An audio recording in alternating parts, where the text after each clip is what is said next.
evento de literatura y artes plásticas Regino Eladio Botti, que trae consigo un concurso. Sean bienvenidos todos a esta primera conferencia inaugural que hemos decidido que sea lo que abra este evento. Es una conferencia que tiene como título Eclecticismo y modernidad en la obra de Regino Eladio Botti, a cargo de Jorge Núñez Mote, actual presidente de la UNIAD en Guantánamo, y que por supuesto está acá presente. Jorge, te invito a que pases acá adelante a la mesa para nosotros comenzar.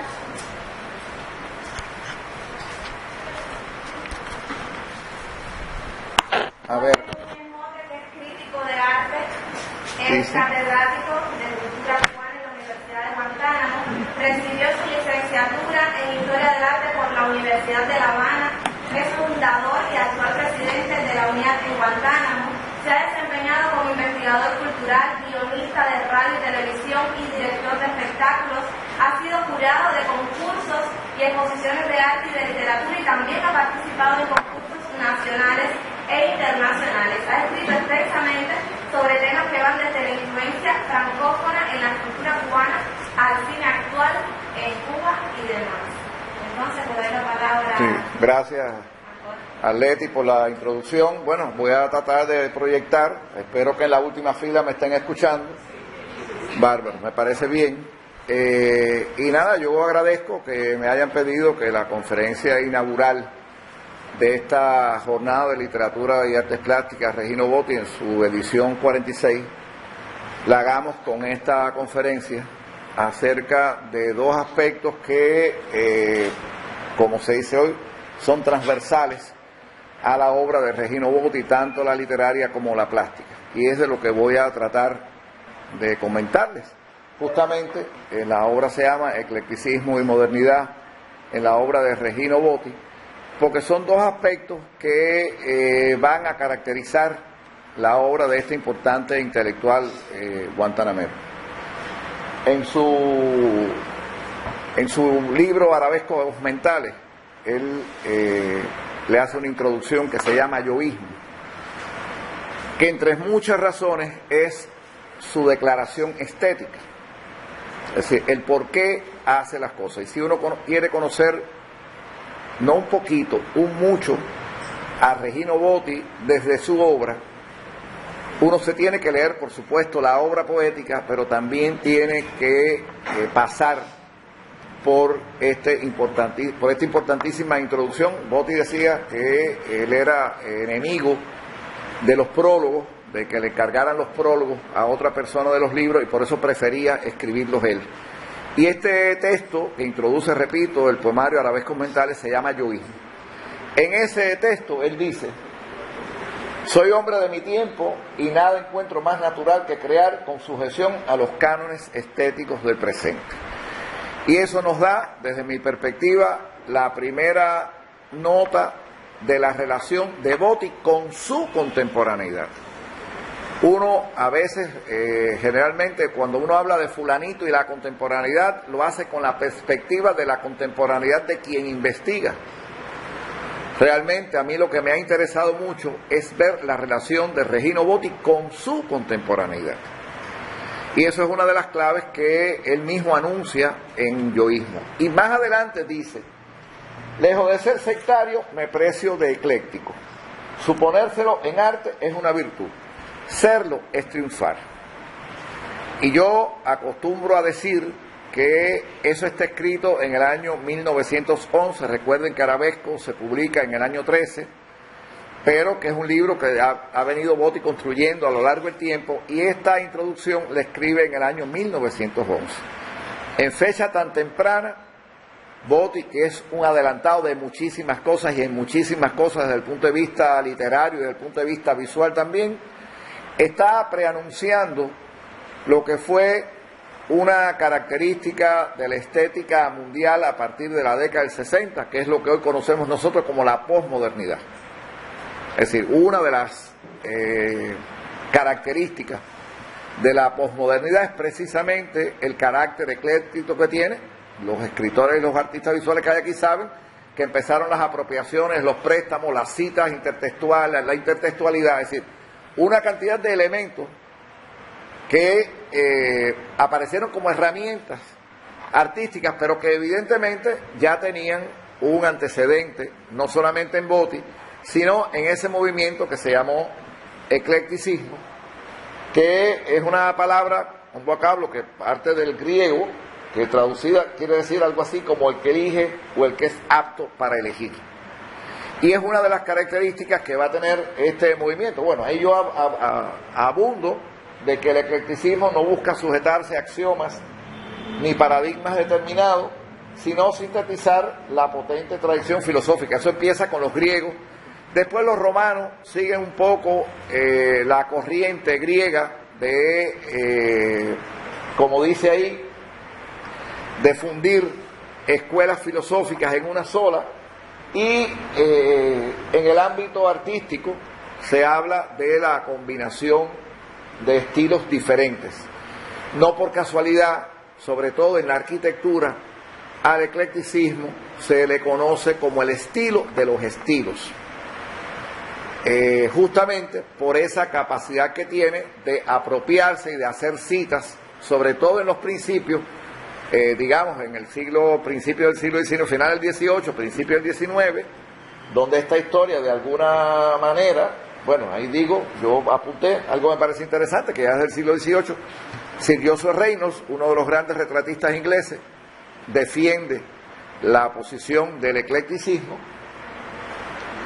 afirmando que cualquier artista tiene derecho a tomar de la antigüedad los elementos. Eso fue lo primero que apareció, es decir, el pedir prestado a los estilos históricos y añadirle lo que realmente desde ese momento pensaba o pretendía el artista.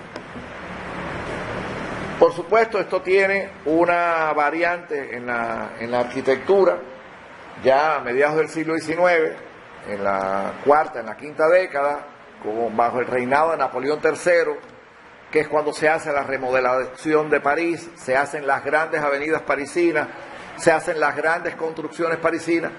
Evidentemente el estilo que empieza a ponerse en boga es el eclecticismo, que como dije, tiene un referente en los estilos históricos. Eso ya había venido con el neoclásico a principios del siglo XIX, pero que se hace mucho más puntual y enfático en el momento en que Napoleón III, repito, tiene el poder y hace la remodelación de París. Y como ejemplo, bueno, ahí también dice, como dije, la propuesta historicista se basaba en la recuperación de los estilos históricos, sí, sobre todo relacionados con el Renacimiento y el Barroco. Se prestaba para el nacionalismo, es decir, como una expresión de lo nacional y deseo de recuperar lo propio. Y después nosotros vamos a ver cómo en algunos ejemplos cubanos, arquitectónicos sobre todo, eso se presenta. Y además tenía, en las construcciones eclécticas hubo todo tipo de temáticas, es decir, no solamente edificios oficiales, sino también edificios domésticos. Y eso lo vamos a ver. Y ya alrededor de los años 30 del siglo XX, o sea, llega la influencia del eclecticismo a partir o hasta la década del 30 del pasado siglo XX, sobre todo en las dos primeras décadas de ese siglo. Bueno, ahí uno de los ejemplos del eclecticismo arquitectónico en Europa, esto está en Bruselas, es el Palacio de Justicia. Como pueden ver, ahí la luz no nos acompaña, pero es un edificio que uno puede empezar cuando lo desmonta, a encontrar la referencia a los estilos históricos. Está la famosa obra de Charles Garnier en Francia, que es como el ejemplo, el sumum del lenguaje ecléctico en la arquitectura. Bueno, es el lugar donde está la ópera parisina, y le encarga justamente a Napoleón III, a Charles Garnier, que haga el edificio de la ópera, desde los patrones, por supuesto, del eclecticismo. Y si uno detalla, uno se da cuenta que cada uno de los niveles tiene un referente histórico.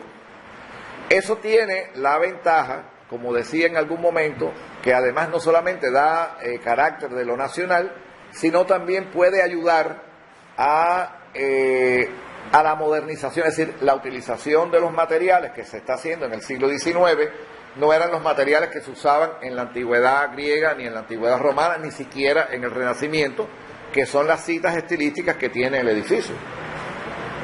Y bueno, nada mejor que si estamos hablando del eclecticismo, presentar un ejemplo que nos enorgullece a todos nosotros, que es el Palacio Salcines, que es un edificio hecho en el año 1919. Es un eclecticismo prácticamente de libro, como se dice y se conoce.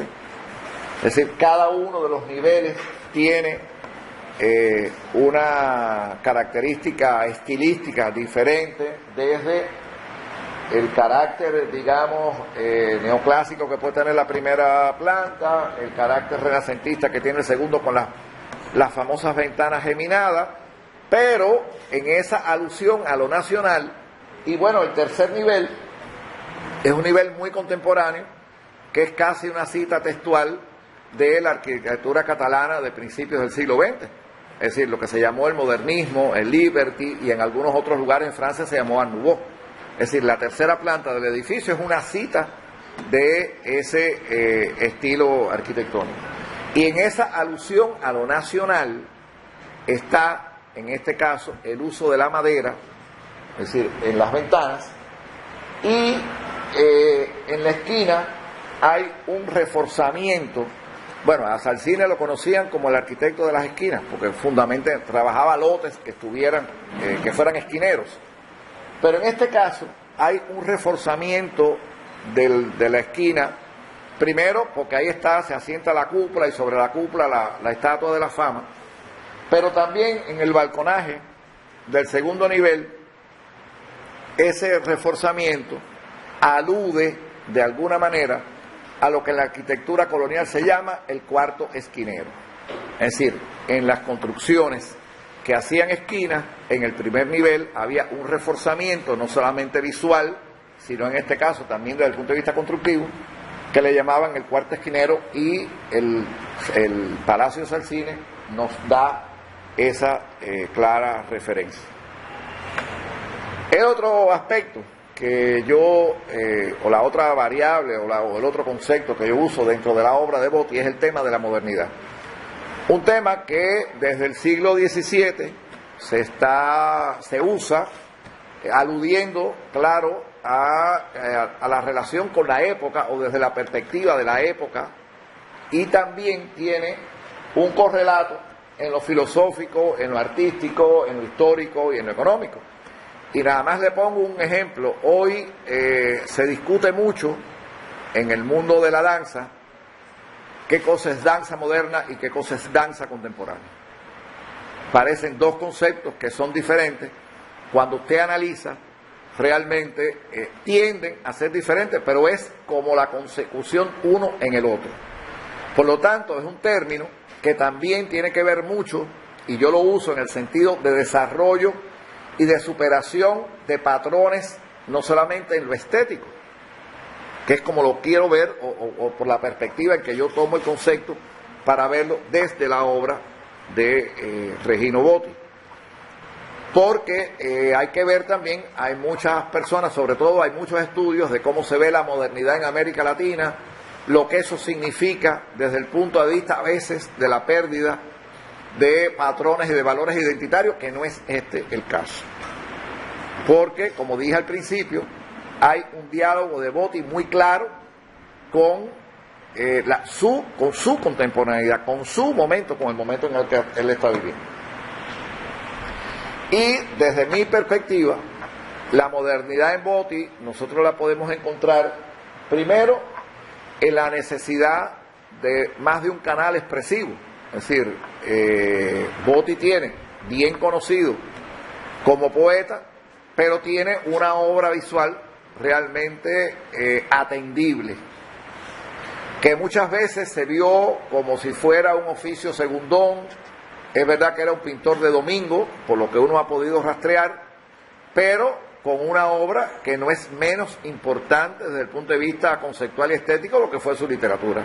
Lo que era prácticamente desconocida, el primer culpable tiene que haber sido él, que nunca expuso, nunca le interesó enseñarlas, por ahí hay una historia que no he podido documentar, de que en algún momento él le dio a Max Enríquez Ureña 100 acuarelas para exhibirlas en Santo Domingo, pero realmente como no había un inventario, el inventario lo hace la hija Florentina Botti en la década del 80, usted no sabe si ahí faltaban 100 acuarelas o sencillamente es que no las hizo. Entonces ahí eso es un comentario que le oí a la propia Florentina en algún momento, y el hijo de Botti también, recuerdo en una jornada que se hizo de la cultura de Guantánamo en el Teatro Oriente en Santiago de Cuba, en los tempranos 90, una cosa así, en una conferencia que yo estaba dando ya sobre la visualidad en la obra de Regino Botti, él hablaba de esta anécdota, de que él tenía referencias por el papá, de que le había prestado o le había dado 100 acuarelas a Max Enríquez Ureña. Las exhibieron en Santo Domingo, no hay documentación. Volvieron al archivo, tampoco se sabe. Es pura especulación, pero lo cierto es que al menos en el contexto cubano, Botti nunca exhibió las acuarelas. El otro aspecto que a mí alude a su modernidad es esa declaración de que él se declara ecléctico, como desde el punto de vista estilístico, que vimos al inicio y que lo dice en Yoísmo, porque evidentemente para Cuba el eclecticismo, aunque era un estilo que venía de Europa de mediados del siglo XIX y puede haber llegado, sobre todo el arquitectónico, con determinado desfase epocal, aunque ya le dije, puse ahí autores que dicen que hasta todavía la década del 30 hay presencia del eclecticismo en la arquitectura en América Latina. Lo cierto es que, como les decía, a principios del siglo XX, ya a la altura del año 8, el año 10, hay construcciones eclécticas en La Habana y en Santiago de Cuba, por lo tanto, que viene, por supuesto, de la Escuela de Bellas Artes de París, pasa a los Estados Unidos, los primeros arquitectos cubanos. Es decir, la Escuela de Arquitectura cubana es un desprendimiento de la Escuela de Arquitectura norteamericana. En esa Escuela de Arquitectura de La Habana estudia Salcine y evidentemente por ahí está el nexo con la llegada del eclecticismo aquí a Guantánamo.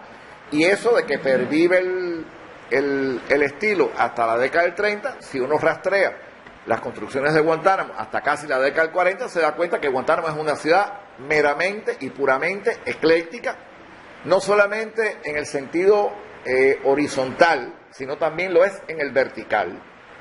Aquí convive perfectamente un edificio de claras influencias francesas con un edificio hecho en la década del 50 con lo mejor del racionalismo.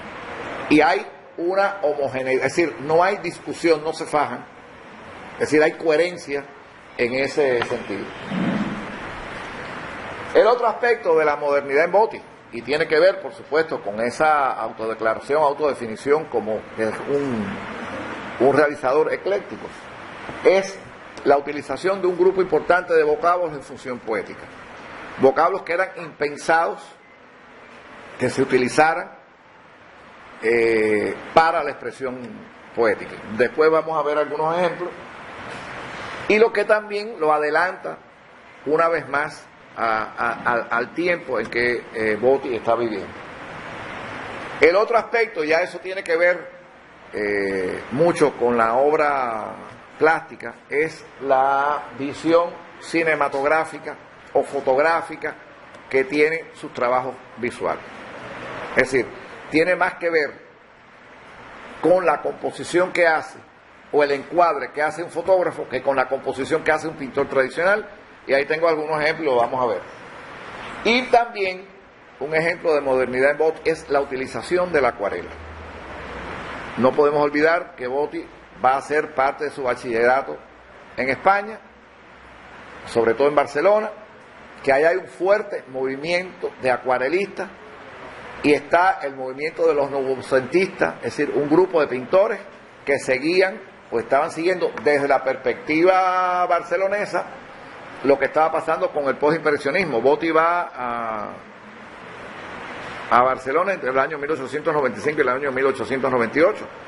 Por lo tanto, está por un lado el impresionismo y el desgajo que tiene el postimpresionismo a finales del siglo XX. Y estos pintores catalanes evidentemente que constituyen un grupo por la homogeneidad de las presentaciones, tienen mucho que ver con el movimiento postimpresionista desde lo formal y también desde lo conceptual. Y Botti, evidentemente, a pesar de que era un adolescente, fue una esponja que bebió en cantidades industriales el ambiente de la ciudad condal. Incluso él declara en algún momento que él iba a la Sala Parés, que desde entonces es la galería más importante que ha tenido Barcelona desde el principio del siglo XIX. Y todos estos grandes pintores de este movimiento novocentista exponían en la Sala Parés en el momento en que Botti estaba viviendo ahí. Por lo tanto, evidentemente la lección fue directa, además de que allí en la escuela, cuando hacía el bachiller, bueno, recibió clases de dibujo y pintura, etcétera, etcétera, etcétera. Bueno, ahí yo hablaba ahorita de lo literario, el uso de vocablos, de la cotidianidad en función poética. Ahí están torno, yunque, obrero, orgasmo, incluso un tema impensado en la lírica cubana de principios de siglo. No podemos olvidar que Arabescos Mentales tiene un acápite que se llama Himnario Erótico, es decir, introduciendo el tema del erótico dentro de la poesía, y eso adelanta una vez más la obra de Botti. Y hay versos como muslos recios, ancho torso, cuello fuerte, segmentación, el tren, es decir, no solamente en Arabescos Mentales, que es posiblemente donde no aparece, pero uno se lo encuentra en El mar y la montaña, se lo encuentra en Kodak en sueños, se lo encuentra en Kindergarten, se lo encuentra en La torre del silencio. Hay un poema que se llama El humo de la locomotora. Es decir, evidentemente los temas de la cotidianidad y lo local dentro de la expresión, en este caso literaria, y lo podemos encontrar a propósito del tren en su expresión visual. Eso tiene dos connotaciones. Primero, la presencia del tren como un elemento importante, lo era, no solamente desde el punto de vista visual, lo era desde el punto de vista económico, desde el punto de vista social, sino también porque hay una clara alusión a lo local, lo que habíamos visto con los eclécticos, pero también eso es una de las características del impresionismo pictórico, que se acerca a lo inmediato, a lo local, a lo doméstico, al contrario de otros movimientos pictóricos que lo antecedieron. Bueno, ahí ya hablaba la relación que tiene la fotografía, el cine, con Botti.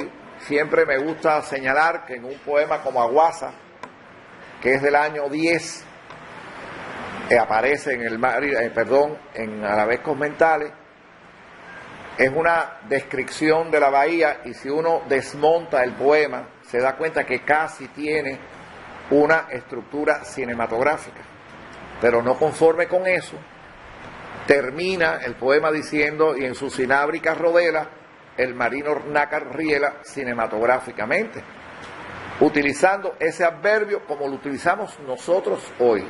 Hay que ponerse en el año 1910, cuando el cine no era todavía lo que fue después, no era la gran industria. Eso pasa a partir del año 15, el año 17 en los Estados Unidos. Sí, evidentemente, ya había cine, por supuesto, en Europa, había cine en los Estados Unidos, pero no era la gran industria, casi era todavía un elemento de feria. Lo que había todavía eran las comedias de Max Sennett, Tom Mix como personaje, que eran todavía películas corticas, no se había llegado al largometraje. Todavía no Francesca Bertini, que fue la gran diva del cine italiano mudo, que en esa época ya ganaba $1 millón por película. Ni siquiera pensaba hacer cine, y yo siempre me he preguntado cuánto cine había visto Botti que le permitió aprehender la esencia de lo que luego sería el séptimo arte, y además devolverlo con ese nivel de contemporaneidad. Incluso en un texto del mismo año 10, un texto en prosa que se llama Camino a Jauco, él dice que la costa es un recorrido que él hace desde la boca de la bahía hasta la bahía de Jauco, casi cercano a Maicí, por donde años después entró el ciclón Matthew, Él dice que la costa se desenrolla como una cinta cinematográfica, es decir, vuelve a utilizar el concepto cinematográfico en el sentido directo en que lo usamos hoy nosotros contemporáneamente. Y ya expliqué, ahí podemos ver, a pesar, primero, lo relativo a lo local. Uno es el patio de su casa, y el otro es la esquina de Calixto García y Aguilera, donde está la farmacia Piloto, el Palacio de los Matrimonios, etcétera. Ese es el edificio. Y hay como una suerte de sesgo, es decir, eso no está visto de manera frontal, hay como una suerte de picado que se usa mucho en el cine y en la fotografía. Y la manera de concebir el encuadre nada tiene que ver con la manera de un pintor de academia o de un pintor tradicional. Hay cosas que un pintor tradicional nunca haría, como es cortar. Realmente la imagen no está cortada por la diapositiva, la imagen está cortada porque es así en el original. Es decir, son cosas que tiene Botti que, repito, lo acercan mucho más a la visión del encuadre fotográfico que a la del pintor tradicional. Bueno, ya hablamos del acercamiento a lo local, que es una de las características que le llega por la vía del eclecticismo, por la vía del impresionismo y también por la vía del modernismo literario, a la que Botti se ascribe en la poesía, más o menos, aunque él hace un grupo de rupturas ahí a lo largo de su obra, que evidentemente también lo caracterizan, ¿no? Y bueno, si aquí tenemos una imagen de lo que es la tapia de su casa hacia la calle Martí, en el año 30 que está fechada la imagen, allá hay un fragmento de un poema que se llama Guantánamo arriba, que aparece en El mar y la montaña, que dice: el río, una curva, una cinta de azules de sombras y ensueños, cubriendo la carrera, manglares de gala, incipientes farallas, árboles con cenceños, bueyes enormes, quietud, tierra mala, y así hasta San Bruno un alto, que es otra de las características que tiene la obra de Botti, que usted puede localizar de lo que él está hablando en un mapa. Yo he tenido el trabajo de tanto las menciones que tiene en la poesía como a nivel de acuarela, hacer un mapa, porque él pinta y escribe de los lugares que conoce. Él puede que imaginar, pero más que imagina y copiar fotográficamente, quintesencia el espacio al cual él se refiere. Bueno, ahí hay otro ejemplo desde lo literario, ¿no? De la redacción. Bueno, ahí está Las Guásimas, que es una playa que hay en la zona de la Bahía Caimanera, y aquello de allá también es un manglar en la Bahía de Caimanera, y esto es en la carretera hacia Santa María, por supuesto, en ese momento, eso es del año 20, esa acuarela, ¿no? Pero evidentemente son, repito, lugares que él conoce y lo que le interesa poner como diríamos hoy, hacer visible, ¿no? Volvemos a lo mismo. Aquello es la calle Donato Mármol, en su momento, por supuesto, y esto es un lugar que se llama Punta Caleta, también en la zona, en la costa sur de Guantánamo. Y ahí habla de Cayo Piedra y Punta Rubí, que también son dos accidentes geográficos que están cercanos a la desembocadura del río Guantánamo en la bahía de Guantánamo. Por eso les decía que es posible cartografiar la obra de Botti, sobre todo El mar y la montaña y las acuarelas, lo que no quita que aparezca, repito, en el resto de sus poemarios publicados. Y bueno, estos son dos ejemplos. En ese viaje que se llama Rumbo a Jauco, él escribe: tomo lápiz y papel y hago unos bocetos nerviosos de los paisajes del contorno, y casualmente en esa misma fecha está fechada esta acuarela. ¿La hizo en el momento? No sabemos, pero evidentemente hay una relación muy cercana entre lo que escribió en ese momento y lo que aparece después. Dice algo más tarde de las 8, en el mismo texto, llegamos a Cajobabo. Desde el fondeadero tiene el bello aspecto de un anfiteatro delimitado hacia el mar por una montaña y por una punta. Se trata de la acuarela, digamos, de visión más, desde el punto de vista técnico, más tradicional.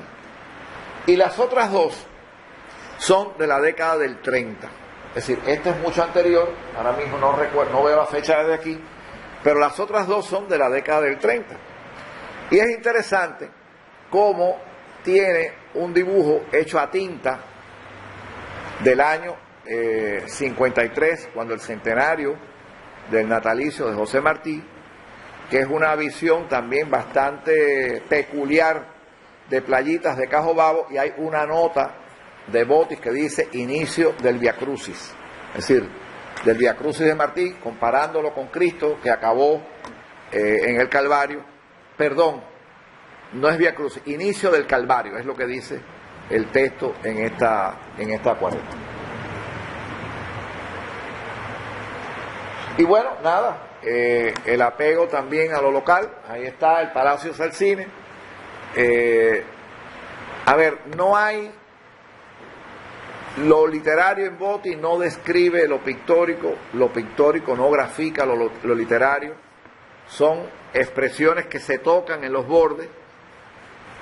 En el caso del Palacio Salcines está esa preciosísima acuarela, y en El mar y la montaña entonces tiene un poema, el último, el que cierra la sección intermedio en la aldea, que se llama La fama de Chini, dedicada a la estatua de Chini, que hoy es el símbolo de la ciudad. Eso que está en el medio es lo que hoy constituye la plaza 24 de febrero, por la calle Pintó y Los Maceos. Si uno se acerca, bueno, hay un caserón que no existe, donde hoy debe estar el patio del Politécnico de Economía, y hay uno de los muros, aquí a la derecha de ustedes, al final, debajo del árbol, eso es uno de los muros una de las pilastras de los muros de la estación de ferrocarril sur de Guantánamo. Y lo otro no es Salcines, es el Palacio Creach, una construcción que hizo el mismo Salcines, pero en una zona que está entre Jamaica y Cecilia. Creo que eso se llama San Carlos, era la finca San Carlos, donde los Creach eran los dueños, y se hicieron un palacete parecido al Salcines allí. Ya eso no existe, eso la gente lo fue canibaleando y la propia vida lo tumbó, pero como pasa con el Palacio Salcines, que ya en el año 19 las conexiones eléctricas e hidráulicas estaban empotradas en la pared, como en la actual modernidad, ahí ya había una pequeña presa que le daba electricidad a esa casa. Todavía están allí vestigios, las ruinas de la represa y la cablería que salía de ahí hasta donde estaba situada la casa. Bueno, esto es más o menos lo que tenía que mostrarles acerca del eclecticismo y la modernidad en la obra de Regino Botis. Cualquier pregunta que deseen hacer, aquí estoy.